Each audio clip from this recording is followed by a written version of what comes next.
배들이 어둠 속에서 불을 밝히고 분주히 떠들고 있다. 환한 불을 켠 왼쪽 배는 레이더를 머리에서 상모처럼 돌리며 미끄러지고 촉수 높은 형광불빛을 밝힌 오른쪽 배는 긴 물자국을 남기며 어둠 속으로 사라진다. 그 자리에 다시 주황 불빛을 물결이로 길게 늘어뜨리고 또 한 척이 맵시 있게 빙 돌아서 꾼들을 태우기 위해 미끄러져 들어온다. 들고 나는 배들은 그렇게 어두운 물 위에 각기 불을 밝히고 물고기가 유영하듯 분주히 움직이는 중이다. 대기의 온도가 차츰 높아지면서 아직 차가운 물 위로 수증기가 안개처럼 피어오른다. 지난해 초가을에 왔던 그날은 오늘보다 밤이 짧아 하늘은 푸른빛이 더 짙은 아침이었다.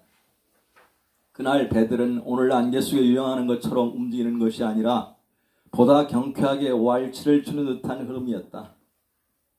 여행을 떠나기 전 설레는 몸짓이랄까. 회전하며 검푸른 물 위에 길게 흔적을 남기는 모습도 오늘보다는 훨씬 유연하고 우아했던 기억이다. 배들이 들고 나는 순서와 요령은 달라지지 않았는데도 그렇게 느낀 것은 그날 그녀가 함께 있었기 때문일까. 주꾸미도 낚시로 잡는 걸 안지는 몇 년 되지 않았다. 막연히 낙지나 갑오징어, 주꾸미 같은 두 종류는 갯벌 흙을 헤집거나 준악으로 잡아 올리는 것으로만 생각했다. 오래 선상 낚시를 함께 다닌 지인이 근년 들어 주꾸미 낚시에 중독되다시피 해서 권유하는 바람에 한번 따라갔는데 이 낚시는 우럭이나 광어를 잡아 올리는 묵직한 손맛과는 다른 묘한 중독성을 지닌 어로 행위에 가까웠다. 작은 물고기 모양 루어 꼬리 부분에 날카로운 바늘을 여러 개 붙인 애기를 바닥에 들이오면 주꾸미가 날렵하게 올라타다 바늘에 걸려 수면 위로 끌어올려지는 낚시였다. 주꾸미는 1년생으로 봄에 산란한 알들을 뚫고 나와 여름을 거쳐 가을부터 씨알이 제법 굵어지기 시작한다. 8월까지는 어족 보호를 위해 낚시를 금하고 9월부터 본격 주꾸미 낚시 시즌이 시작되는데 이 즈음이면 서해 앞바다엔 주꾸미 낚싯배들이 임진왜란 때 노량 앞바다 외적선들처럼 자욱하게 떠있는 것 같다고 꾼들은 농을 했다. 주꾸미는 자주 올라오기 때문에 마리수보다는 무게로 승부를 보아야 하는 어종으로 그날 몇 킬로그램을 잡았는지 꾼들끼리 서로 자랑하곤 한다. 초가을 무렵에는 크기가 작아서 어신을 감지하기가 쉽지 않은 탓에 얼마나 민감하게 바다 밑 미세한 움직임을 알아채느냐에 따라 어획량이 달라진다. 제법 먼 바다에 나가 힘겹게 하루 몇 마리를 잡아 올리는 다른 낚시와는 달리 초보자들도 쉽게 적응할 수 있는 낚시여서 연인 커플이나 중년 부부가 종종 배에 오르는 모습도 볼 수 있다. 그녀에게 주꾸미 낚시 이야기를 하자 다큐 제작 때문에 자메이카에 촬영하러 갔다가 관광 낚시를 하던 경험을 흥분해서 들려주었다. 본디 초보들이 한두 번 고기를 낚고 나면 그 감각을 쉬 잊지 못하게 마련이다. 첫 낚시에서 지루하게 아무것도 잡지 못하면 다시 흥미를 갖기는 쉽지 않지만 어쩌다 한두 마리를 들어올리면 내내 잊지 못하고 다시 시도할 가능성이 아주 높다. 그녀도 꼭 한번 두 종류 낚시를 따라오고 싶다고 말한 기억이 나서 청한 자리였다. 지난해 가을 그녀와 함께 양광이 부서지는 물결 위에서 함께 흔들리며 바다 밑에서 꿈틀거리는 주꾸미를 건져 올리던 풍경은 내내 잊히지 않는다. 배 이름에는 통상 여성 명사를 동원하는데 몸체가 물과 마찰을 줄이기 위한 유선형 복선인데다 여성 이미지는 남성에 비해서 상대적으로 부드럽고 차분한 편이어서 배가 부드럽게 항해하기를 바라는 마음이 깃든 명명이라는 설이 그럴듯하다. 그녀와 함께 탄 배의 이름은 반말리호였다. 낚싯배 이름이 남성 가수 이름 반말리라니. 이 배의 선장이 청년기에 반말리를 좋아해서 가족 투표 끝에 명명했다고 했다. 딸이 셋인데 그 아이들 이름 하나를 붙일까도 생각했지만 아이들 프라이버시를 고려해 제외했다고 선장은 모니터에 자욱하게 찍힌 주꾸미 포인트를 보면서 말했다. 카리브해 섬에서 나고 자란 반말리, 아직 젊은 나이에 총총 지구를 떠난 그의 이름을 딴 배가 한반도 서해에서 떠다닐 줄은 아무도 예상하지 못했을 것이다.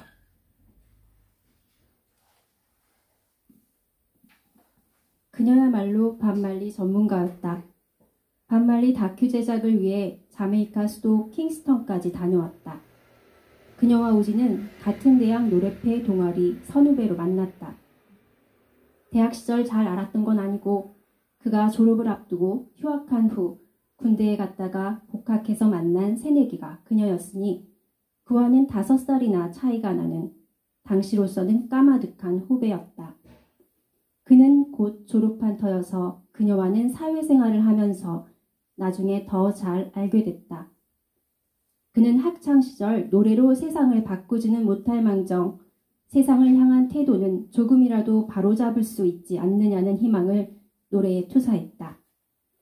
졸업하고 직장 생활을 하면서 눈앞의 현실에 시달리면서부터는 사실 그런 노래와는 멀어질 수밖에 없었다. 직장 동료들과 노래방에 가면 스트레스를 푸는 정도의 유흥거리로 노래는 멀어져 갔다. 그녀는 달랐다. 졸업한 뒤로도 노래 운동에 매진했지만 안타깝게도 정작 그녀는 노래를 잘 부르지 못했다. 합창을 하는데 무리는 없었지만 솔로로 마이크 앞에 서기에는 많이 부족한 편이었다. 그녀는 노래를 부르는 대신 노래 부르는 사람들을 취재하고 그들의 노래와 영상을 담는 다큐 작업으로 방향을 틀었다. 명민한 그녀는 남들이 어려워하는 방송국 시험에도 한 번에 거뜬히 합격해 PD의 길을 걸었다. 그녀는 노래 관련 프로그램 뒤치다꺼리를 하는 막내로 살다가 어느 사이엔가 자신의 이름을 건 코너까지 맡고 있었다. 그때 그녀가 기획한 노래운동 다큐에 우진이 인터뷰로 출연한 것을 계기로 인연이 다시 이어졌다. 자메이카의 그 가수에 대해 제대로 알게 된 건 그녀 덕분이었다. 가난한 카리브해의 섬나라 라틴 아메리카에서 흑인 비율이 90%로 가장 높은 나라이자 300년 동안 노예무역의 중심지였던 그 가난한 나라에서 빌보드 1위까지 했을 정도였으니 기자들이 궁금했을 수도 있다. 기자들이 음악으로 돈을 얼마나 많이 벌고 있느냐고 묻자 그가 반문했다. 당신에게는 돈이 얼마나 있어야 부자인 것 같은가? 기자가 수백만 불이라고 웅얼거리자 그는 다시 물었다. 소유가 당신을 부자로 만들어주는가? 그는 자신의 부는 살아있다는 것 자체, 곧 자신의 생이라고 말했다. 반말리의 어록으로 회자되는 이 인터뷰 영상을 소개해준 사람이 그녀다. 반말리의 기준으로 말하자면 그녀는 파산했다. 아무리 살아있다는 것 자체가 재산이라고 해도 그 반대는 파산이어야만 할까? 새로운 부를 쌓기 위한 헌신이라고 말할 수는 없을까? 그녀는 파산을 두려워했지만 나중에는 그 두려움에서 벗어나 평화를 찾았다. 그녀의 파산을 막아준 것은 사람이 아니라 먼 대륙의 나비들이었다. 자메이카의 전설적인 가수로 남은 반말리는 그녀가 남미 노래 기행을 할 때만 해도 관심권에 있지는 않았다고 했다. 빅토르 하라는 아엔데 정권을 미국의 지원을 얻고 전복시킨 군부 세력에게 살해당했다. 하라의 시신은 기타를 치던 손가락이 뭉개진 채 철길에서 발견됐다. 군인들은 그의 서정적인 노래가 두려웠던 것이다. 반말리도 테러를 당해 영국으로 망명해 유럽에 머문 적이 있다. 2년 만에 귀국해 적대적으로 으르렁대던 여야 정당 대표를 평화 콘서트에 초청해 그들을 무대로 불러낸 뒤 서로 손을 잡게 만든 일화는 자메이카의 전설이 되었다. 그가 파산한 건 인간들이 아니라 전신으로 퍼진 암세포 때문이었다. 그는 프랑스에서 기자들과 축구를 하다 발을 다쳐 병원에 갔다가 발톱 밑을 파고든 피부암을 발견했다. 발가락을 잘라 암의 전파를 차단해야 한다는 의사 말을 듣지 않고 무대에 섰고 암세포는 순식간에 온몸으로 퍼져 그는 뉴욕에서 공원을 달리다가 쓰러져 영영 일어나지 못한 채 36의 젊은 나이에 세상과 작별했다. 말리는 암 선고를 받고 죽음을 앞둔 시점에 구원의 노래를 만들었다. 그는 자신들이 전진해 나갈 수 있도록 자유의 노래를 더 부를 수 있도록 도와주지 않을 거냐고 그가 믿는 신에게 목소리를 높였다. 내가 부를 수 있게 도와주지 않을래? 이 자유의 노래를 내가 가진 건 하나뿐이야. 구원의 노래. 여인이여 울지 말라고 수많은 청중 앞에서 허스키한 목소리로 경중거리며 호소하던 그였다. 다 괜찮을 거니 울지 말라고. No woman, no cry. 안 돼요, 안 돼요. 여인이여 울지 말아요. 모든 게 다 괜찮을 거예요. 밥 말리를 세계적인 스타로 부상시킨 최대의 히트곡이 된 이 노래는 구체적인 한 여인이 대상이 아니라 고난의 역사를 이어온 혼돈의 조국에게 바치는 노래라는 해설도 본 적 있다. 자신이 반말리의 재능을 조금이라도 흉내낼 수만 있다면 따스한 화투불을 앞에 두고 지극한 위로의 감정을 담아 노래를 들려주고 싶었다. 반말리는 허스키하고 쓸쓸한 목청으로 여인이여 울지 말라고 그들의 조상이 주술처럼 구사하던 흥겨운 리듬으로 속삭인다. 트렌치타운 빈민가 공터에서 조지가 모닥불을 환히 피우고 통나무는 밤새 타올랐어요. 그리고 우린 옥수수 가루죽을 만들었죠. 당신과 나누어 먹을 옥수수 가루죽을. 나의 유일한 운반수단은 두 발뿐. 그러니 계속 밀고 나가야지요. 하지만 내가 없을 때도 내 말은 모든 게 다 괜찮을 거예요. 그래요. 모든 게 다 괜찮을 거예요. 그렇게 무대 위를 뛰어다니며 노래 부르던 그는 정작 자신이 세상이라는 무대에서 퇴장해야 하는 처지가 되었을 때 짐짓 담담하게 그의 신에게 노래로 물었다. 내가 가진 건 자유의 노래 하나뿐인데 그 무엇도 시간을 멈출 수는 없지만 조금만 노래를 더 부를 수 있도록 도와주면 어떻겠냐고. 그가 더 노래를 부르는 건 허용되지 않았다. 그가 부른 노래들은 거기까지였지만 그가 남긴 노래들은 여전히 살아있으니 그의 간청이 완전히 외면당한 건 아니지 않을까? 그녀는 단호하게 머리를 흔들었다. 그럴까요? 그런 건 다 무대에 남은 사람들이 지어내는 위로의 언사에 불과한 거 아닌가요? 무대에서 내려오면, 죽으면, 그렇게 사라지면 아무것도 남지 않는 그냥 없음 그 자체 아닐까요? 반말리오를 타려면 서해 보령 5천안까지 가야 하는데 주차장이 협소해서 일찍 가지 않으면 배 타는 곳 가까이에는 차를 댈 수가 없다. 멀리 유료 주차장을 대고 걸어올 수도 있지만 아이스박스와 낚시 도구를 들고 오가는 건 너무 힘든 일이었다. 주말이면 수천 척의 낚싯배가 까맣게 보령 앞바다를 뒤덮기 때문에 말 그대로 주차전쟁을 벌여야만 한다. 할 일 없이 전날 심야에 출발해 꼭두 새벽에 도착해 승선 시간까지 차에서 잠을 청하며 기다릴 수밖에 없다. 내려오는 두어 시간 동안 운전하느라 피로하고 전날 한숨도 자지 못한 처지인데도 잠은 쉬 찾아오지 않았다. 지난 가을 배 위에서 그녀는 맑은 양광이 쏟아지는 하늘을 올려다보며 바람에 제멋대로 날리는 머리칼을 그대로 둔 채 양팔을 벌리고 심호흡을 하며 말했다. 여기서 이대로 시간을 붙잡을까요? 눈 한번 감았다 뜨면 한 세월 끝인데 우리 그냥 가지 말고 바닷속으로 들어가 쭈꾸미들이랑 놀아요. 맑은 청으로 농담하던 그녀가 그날 그 바다 위에서 항암 치료까지 마쳤던 악성세포가 다시 보이기 시작했다고 털어놓았다. 수술을 할 때까지만 해도 이대로 이 세상이라는 무대에서 내려가리라고 생각하지 않았어요. 힘들긴 했지만 한강까지 끝내고 나니까 다시 무대로 복귀한 느낌이었어요. 그렇지만 이젠 그때와 처지가 달라졌어요. 정말 나만 홀로 무대 아래로 떨어진 느낌이고 내 바깥의 모든 일과 사람들이 전혀 다른 세상의 무대에서 따로 노는 것 같아요. 어떻게 하죠? 그나마 육지에서 떨어져 나와 바다 위에서 출렁거리고 있으니 조금 낫다고 했다.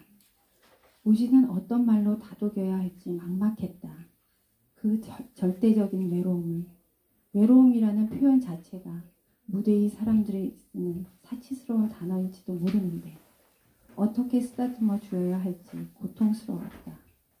No woman, no cry. 반말리는 노래로 여인들의 눈물을 닦으려 했지만 물론 그이도 자신의 눈물을 닦아내지 못했지만 우진에게는 그런 도구도 없었다. 자메이카 킹스턴에서 반말리가 살던 가난한 이들의 동네를 촬영한 뒤 숙소로 돌아간 그녀가 나에게 메일을 보낸 적이 있다. 음악의 힘으로 평화를 꿈꿨던 반말리의 혁명적 콘서트에 대한 예찬이었다. 자메이카는 1962년 영국 식민지에서 해방돼 독립국가를 꾸렸지만 두 개의 정당으로 나뉘어져 극한 대립을 벌여왔다. 두 정당 간의 싸움으로 1970년대 중반 킹스턴은 총격전이 난무하는 도시였다. 반말리의 집도 총격을 받아 테러 위협으로부터 안전하지 않았지만 그는 굴하지 않았다. 두 정당 당수를 원 러브 콘서트 무대에 불러올려 서로 손을 잡게 만든 일화는 전설로 남았다. 그녀가 보내준 영상 자료에서 반말리는 말한다. 나는 진정한 평화를 만들려고 노력하고 있습니다. 우리는 진정으로 평화를 원하고 있죠. 왜냐하면 전쟁으로 평화로운 해결을 할 수가 없으니까요. 죽음으로 누구의 문제를 해결할 수 있을까요?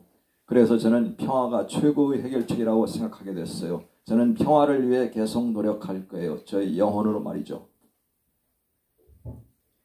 반말리는 원러브에서 신에게로 향하는 하나의 사랑을 노래했지만 이것이 사랑인가 에서는 낮은 곳에 육감적인 사랑에 집중했다. 그는 밤낮 없이 당신을 사랑하고 싶다고, 우리 머리 위에 지붕을 얹고 내 싱글 침대를 같이 쓰자고, 같은 방에서 살자고 흥겨운 자메이카 조상들의 리듬에 뜨거운 구애를 실어냈다.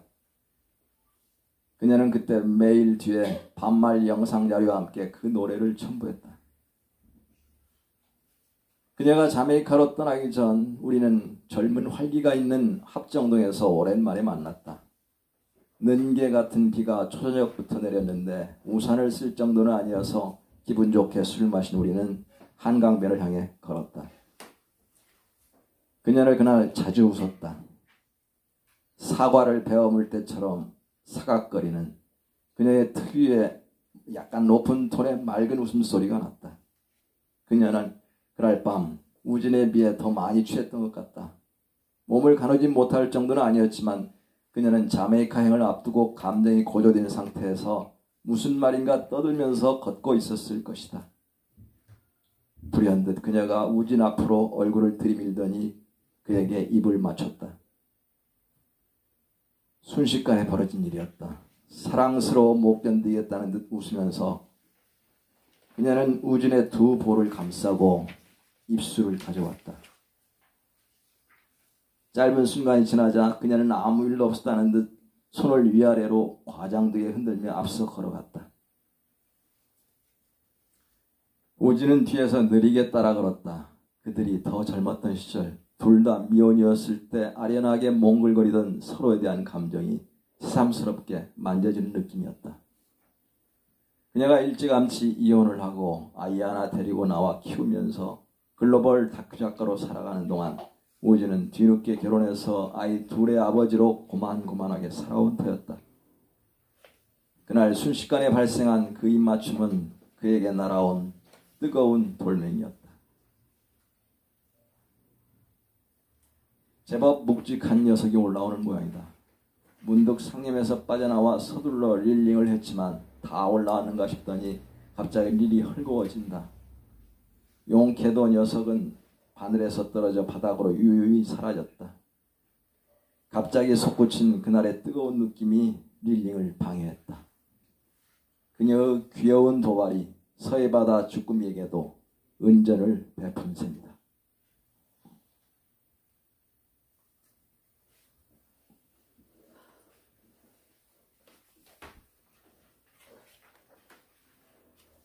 지금 여기까지 읽었는데 어떻게 계속 진행을 할까요? 아니면은 쉬었다가 갈까요? 잠깐 쉬지. 힘드시죠? 그럼 잠깐 쉬었다가 한 5분 쉬었다가 다시 모이도록 하겠습니다. 예. 여기까지 하시고 혹시 물이 필요하시거나 잠이 필요하신 분들 이쪽 왼쪽에 준비가 되어 있습니다. 이쪽에 오셔서 여기 방으로 하시면 될 것 같고요. 5분 뒤에 만나겠습니다. 여기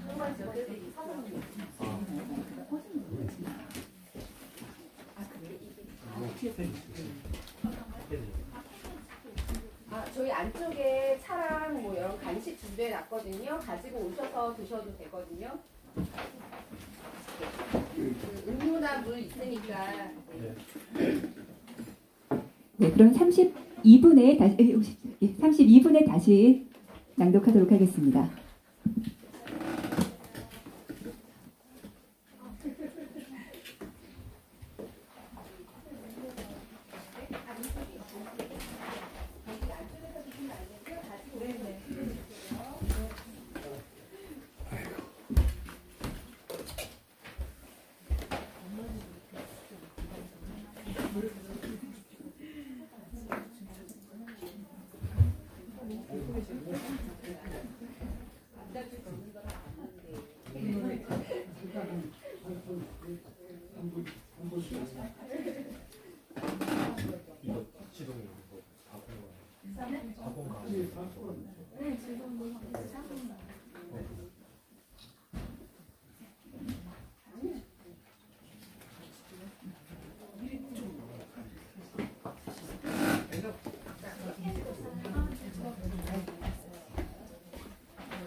여기 있습니다.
다들 궁금하실 것 같아서. 노래 감상 시간 반말리 노래 감상 시간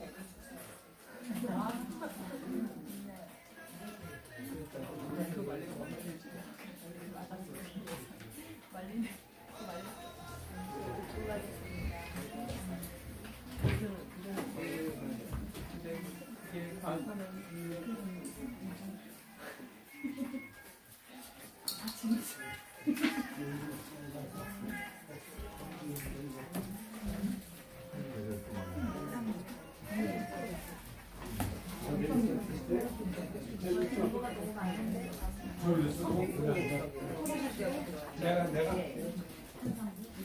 또 읽을 거야.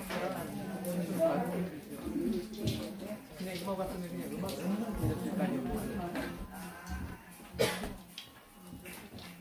맨 쭈꾸미를 밀 낚시로 하는 건 딱딱 바닥까지 내려서 왜 촉감이 재밌죠, 이렇게. 요새도 그렇게 해? 그럼요. 이제 요새 기계로다. 아니 봄에 후에 다 갖고 나면은 어부들이 그 소라꽃이면 수납을 쫙 받아서 따라가지고 그걸 기계 올리는 거예요. 조금이 다큰 거지. 자기 집인 줄 알고 소라꽃이 들어가. 그 촉감이 다르겠다. 그거는 이제 봄에 어부들이 하는 거고 지금은 이제 분들이 밀낚시 하는 거예요. 이렇게 그 기술이 있어야 돼. 땅에 닿는지 안 닿는지. 예, 그렇죠. 바닷권에 사니까. 완전 잘하시네요. 소라꽃댁에서 있어요. 다 1년생인데 봄에 차하고 간식까지 나오려고 먹고 가지고 찾아요. 저들이 물에다가 민 소라꽃대기를 매달아가지고 바닥에 늘어놓고 나중에 그걸 다 끌어올려요. 그러면서 들어가 있는 소라꽃대기 들어가 있는 쭈꾸미들. 우리 작가님하고 낚시 얘기만 해도 굉장히 오랫동안 대화를 할 수 있을 것 같습니다. 쭈꾸미 낚시에 대해서 잠깐 이야기를 해주셨고요. 말씀드린 32분이 지났는데 아직 지금 준비가 안 돼 있는 것 같습니다. 우리 여기까지 읽었는데 뒤쪽에서였나요? 우리 원러브를 한번 누가 틀어주신 것 같아요. 그렇죠? 확실히 여러분들 센스가 딱 읽자마자 바로 검색해서 예, 뒤에서 들었던 것 같습니다. 지금 여기까지 우리 반말리는 죽었고 쭈꾸미는 또 그녀의 생각 때문에 도발 때문에 살았는데 여기까지 읽었는데요. 자, 이제는 또 어떤 삶과 죽음에 대해서 이야기를 할지 궁금합니다. 자, 우리 16페이지까지 읽었는데요. 여기서부터 다시 달려가 보도록 하겠습니다.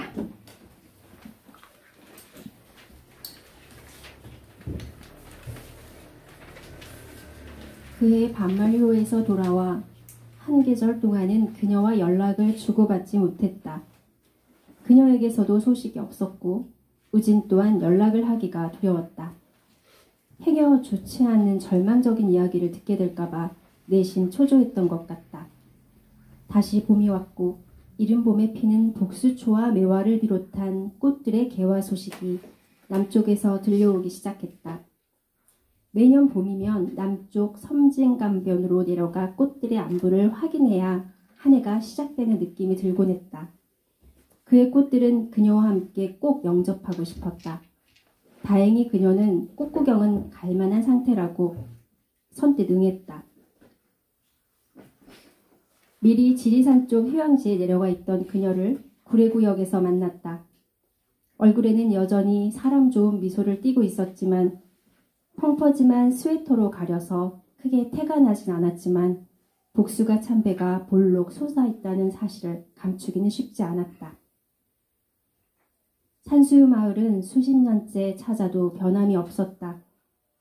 계곡이 작은 댐 안에 고여 찰랑거리다가 제법 요란하게 수다를 떨면서 흘러내리는 물소리도 여전했다. 그 소리 위로 노란 꽃들을 가득 매단 늙은 산수유들이 가지를 들이웠다. 계곡을 따라 댐 쪽에서 내려오기 위해서는 동네 안쪽 구불구불한 고사틀 돌아 들어가는 것이 좋다는 사실은 이곳을 오래 방문한 이들만이 아는 팁이다. 그녀와 함께 돌담 사이로 난 좁은 고사틀 걸었다. 걷기에 힘들지 않는지 물었다. 아, 괜찮아요. 오늘 같은 날 걷지 않으면 죽어서도 후회할지 몰라요. 그녀는 죽음이라는 어휘를 아무렇지도 않게 농담하듯 쉽게 사용했다.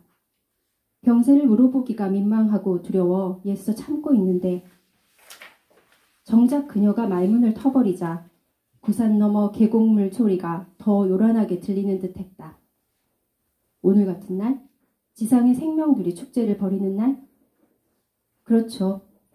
땅 위 모든 것들이 저 자신도 모르면서 본능적으로 수천 년 간직해 내려온 DNA의 명령을 수행하느라 바쁜 때인 거 맞죠? 지상의 생명들 중 사람만큼 죽는 일에 대해 깊이 생각하는 존재들이 또 있을까? 그건 모르죠. 우리가 그들을 잘 모르니 함부로 외단할 순 없겠지만 아마도 맞을 거예요. 사람이란 생명체들이 참 요망한 것이긴 하죠.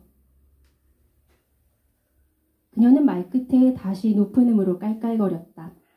누군가 뒤에서 따라오다 듣는다면 그녀가 심각한 말기암 환자라는 사실을 눈치챈다는 건 도저히 불가능한 일이었을 것이다. 지난번 서해 반말료에서는 허무에 함몰된 태도였는데 산수유 그늘 아래 그녀는 비록 몸은 그때보다 불편해 보였지만 생각은 많이 정리된 듯 보였다. 그것이 겉으로 드러난 꾸민 모습인지 그녀의 깊은 속마음의 실체인지는 지금도 정확히 알 길은 없지만 반말료 선상에서 느꼈던 그녀의 상태와는 달리 어둡고 깊은 구렁에서 빠져나오고 있는 듯했다. 그녀가 제왕나비 생태에 대해 말을 꺼낸 것은 계곡 중간에 돌출된 평평한 바위에 나란히 늙은 산수유나무 매단 노란 별꽃들을 올려다볼 때였다.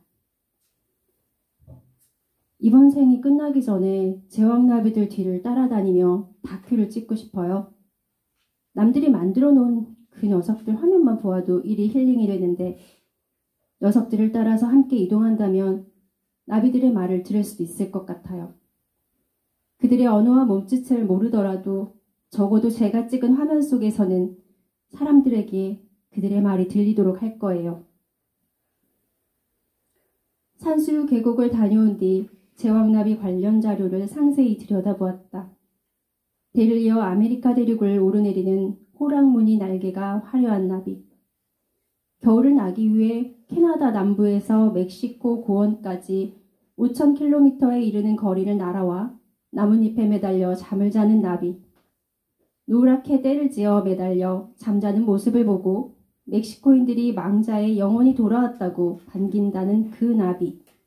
막연히 알고는 있었지만 구체적으로 알아보니 이 녀석들은 생명의 신비를 집단으로 구현하고 있는 대단한 존재들이었다. 그녀가 제왕나비의 생태에 대해서 특별히 감동한 대목은 1년에 걸쳐 무려 4세대가 생과 사에 이어달기를 해서 대륙을 이동한다는 점이었다. 멕시코에서 겨울잠을 자던 나비들은 초봄에 깨어나 짝짓기를 하고 북쪽으로 이동한다. 미국 텍사스나 플로리다 등지에 도착한 뒤 독성을 품은 박주가리류 식물에 알을 낳고 3, 4월에 태어난 애벌레가 4차례 탈피를 거쳐 변태를 하면 1세대 나비가 된다. 이들이 알을 낳고 죽으면 5, 6월에 2세대가 탄생하고 3세대는 7, 8월에 태어나서 탈피 끝에 변태하여 호랑무늬 날개를 펄럭거린다. 이때까지 태어나고 죽는 나비의 수명은 2에서 6주에 불과하지만 대륙을 건너 다시 멕시코로 이동하는 4세대 나비는 무려 6에서 8개월 동안 생을 누린다. 말 그대로 죽음은 삶을 위해 있고 삶은 다시 죽음으로 이어지는, 죽는다고 사라지는 게 아니고 사라진다고 완전히 소멸되는 것은 아니라는 사실을 이들 제왕나비만큼 선명하게 웅변하는 존재가 따로 없는 셈이다. 겨울을 나기 위해 매년 따뜻한 멕시코 고산지대로 날아온 수백만 마리의 제왕나비는 소나무와 전나무가 울창한 고산지대에서 번식한다. 이곳에 사는 멕시코인들은 나뭇잎에 매달려 잠을 자는 나비들을 두고 망자의 영혼이 돌아왔다고 반긴다고 했다. 제왕나비들이 돌아와 빼곡하게 나무들을 채우는 때가 멕시코인들이 죽은 자의 날로 기리는 10월 말이나 11월 초쯤과 대략 일치한다. 그녀가 제왕나비와 함께 죽은 자들을 반기는 멕시코인들의 축제에도 꼭 참여해보고 싶다고 했던 이유는 해골을 장식품으로 여기는 그들의 죽음에 대한 태도 때문이었다. 죽은 자의 날에 돌아온 망자를 위해 집안 제단에 그들은 설탕으로 만든 해골을 올리는 것을 빼놓지 않는다고 했다. 우리네 제사와 비슷한데 그들이 우리보다 죽음과 삶 사이에 놓인 담의 높이를 낮추는 것처럼 보이는 에피소드 중 하나일 것이다. 로마 시대에는 잔치가 끝날 무렵이면 줄로 묶은 해골 바가지를 끌고 연회석을 한 바퀴 돌았다고 하던데 누구나 다 이렇게 될 테니 마음껏 현재를 즐기라는 의미라던가요? 죽음을 껴안아 버리는 행위의 밑바닥에는 사실 두려움이 짙게 깔려 있는 것 같기도 해요. 자정이 되면 공동묘지에 환하게 불을 밝히고 해골 가면을 쓴 멕시코 사람들과 함께 춤을 추고 싶어요. 자메이카까지 갔다가 멕시코 죽은 자들의 날 축제를 못 보고 온 것을 그녀는 못내 아쉬워했다. 멕시코인들은 이날 화려한 옷을 입은 해골 분장의 여인은 까뜨리나 남자 해골 신사는 까뜨림이라고 부른다는데 죽은 이후에도 그렇게 즐기라는 바람을 담은 축제라고 했다. 귀여운 꼬마 해골 여자아이를 남자의 꼬마 해골이 짓궂게 인파를 헤집고 뒤를 쫓으며 해맑게 웃는 모습도 영상에서 보았다. 이들은 자정이 되면 집을 나서서 꽃을 들고 공동묘지로 향한다.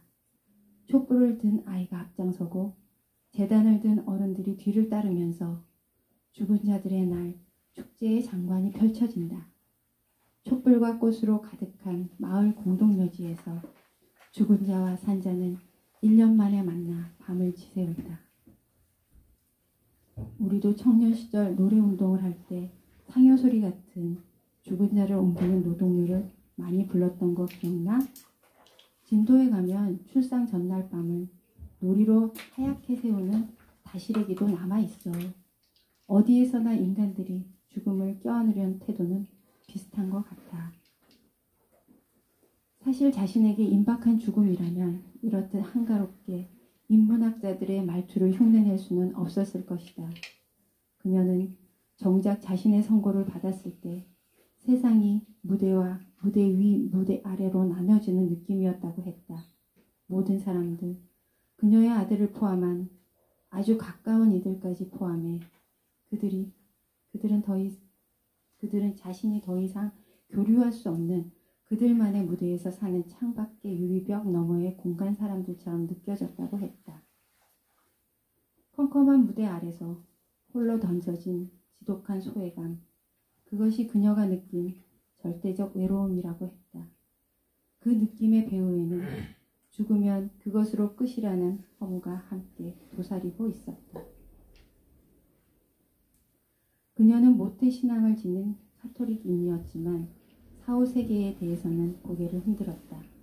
죽으면 대지로 돌아가 대기로 흩어지는 물리적 입자들에 불과한 것이 인간의 육신이고 숨이라고 여겼다.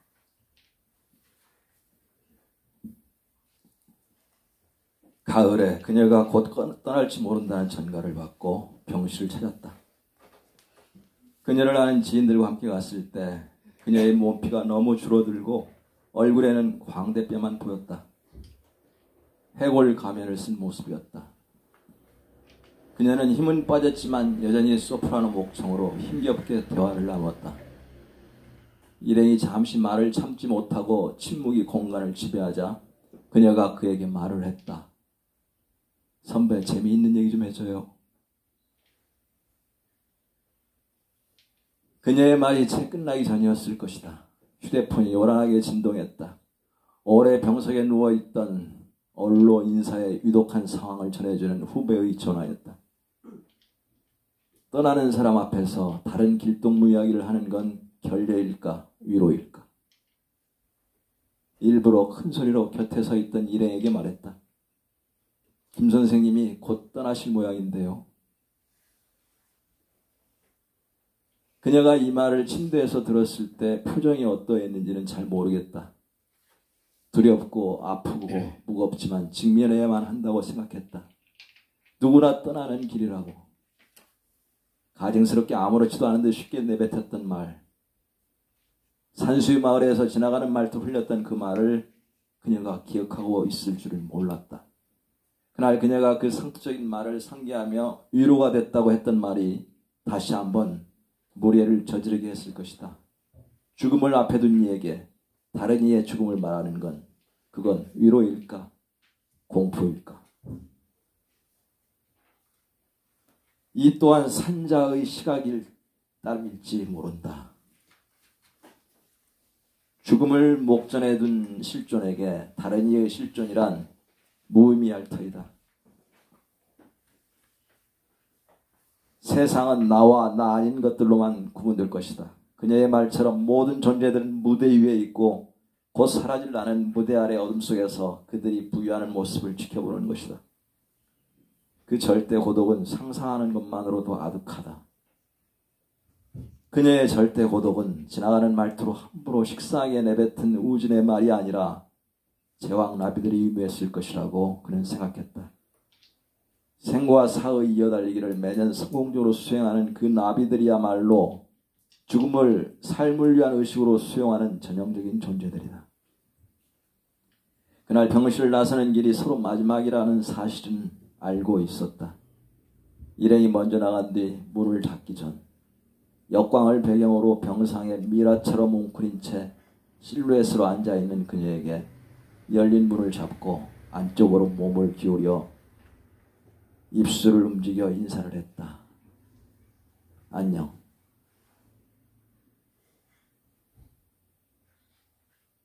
그녀가 갔던 길이 희미하게 우진 앞에도 열렸다. 엊그제 의사가 그녀를 떠나게 한 종류의 악성 세포를 그에게서도 발견했다고 말했다.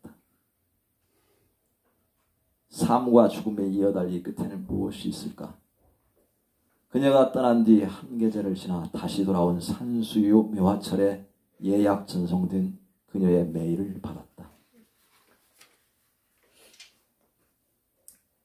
지금쯤 그 강변 묘밭에는 다시 매향이 꽃가루와 함께 날리고 있겠죠. 당신이 다녀간 뒤 저는 이제 호스피스 병동으로 옮겼답니다. 고통이 심하지만 강력한 모르핀 주사 덕에 어느 정도 견디는 중이에요. 모르핀이 고맙긴 한데 고용량을 맞으면 어지럽고 눈을 감으면 자꾸 악몽이 어른거리는 게 문제랍니다. 검은 도끼빗을 머리에 꽂은 사내가 자꾸만 날 따라와서 혼났어요. 그 사내가 설마 당신 아니겠죠? 제왕나비 이야기에서 제가 새삼스레 위안을 받았다고 한 건 반은 맞고 반은 틀려요. 죽으면 끝이라는 지독한 허무가 정말 힘들긴 했어요. 허무라는 말조차 기약이 있는 사람들의 낭만적인 단어일 거예요. 그냥 아무것도 아닌 거죠. 그렇게 생각했어요.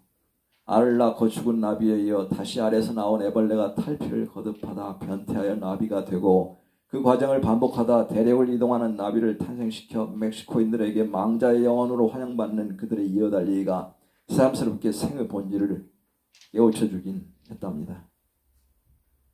인간이라는 종을 싸잡아 말하자면 인류는 적어도 빙하기 이래 수만 년 동안 성공적으로 이어달려 온 거죠. 그러니 허무는 사치스러운 감정이기도 해요. 맞아요. 인정해요. 반이 틀렸다는 건 그럼에도 한 개체로서 왔다 가는 이곳이 당신이 있었기에 당신을 만났기에 그리 쓸쓸하지 않았다는 사실이에요. 남들처럼 격렬하고 뜨겁게 나누진 못했지만 늘 당신 생각을 하면 가슴 한켠이 따뜻했어요. 고마워요. 안녕. 다시 올라오던 녀석을 놓쳤다. 정신이 다른 곳으로 갈라치면 매번 녀석들은 용케도 눈치를 채고 슬며시 바늘에서 달아나 깊숙한 바닷속으로 재빠르게 사라졌다. 이번에 올라오던 녀석은 제법 묵직하게 얌전히 올라오던 걸로 보아 쭈꾸미보다 입질이 더 예민한 갑오징어였을 가능성이 높다. 요즘에는 수온이 높아져 서해에서도 문어가 잡히지만 이곳 두 종류 중에서는 갑오징어가 제일 환영받는다. 녀석들이 배 위로 올라오면 조심해서 다뤄야 한다. 허연 배 부위를 앞쪽으로 돌려서 조심조심 물이 담긴 어망에 넣어야 한다. 조금만 자극을 해도 검은 먹물을 사용없이 쏘아댄다.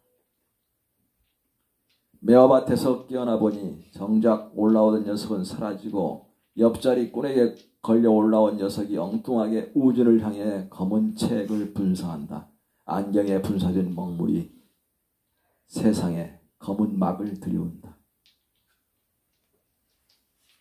산수유 동네에 갔을 때 우진과 그녀는 산동마을에서 내려와 섬진강 묘화밭 쪽으로 거슬러 올라갔다. 모래톱이 묘화나무 가지들 사이로 멀찌감치 슬쩍 드러나는 그 밭에는 푸른 풀들이 일제히 돋아나고 있었다. 도로에서 내려와 밭으로 들어가니 도로 위에서도 강 쪽에서도 시야가 가려지는 완벽한 그들만의 공간이었다. 매향이 코끝을 건드리는 나무들 사이로 천천히 함께 걸었다. 안쪽으로 들어가 유난히 가지가 아래로 처진 매화가지에 코끝을 대고 매향을 깊이 들이마시던 그녀가 무연히 강 쪽을 바라보며 언덕에 기대어 섰다.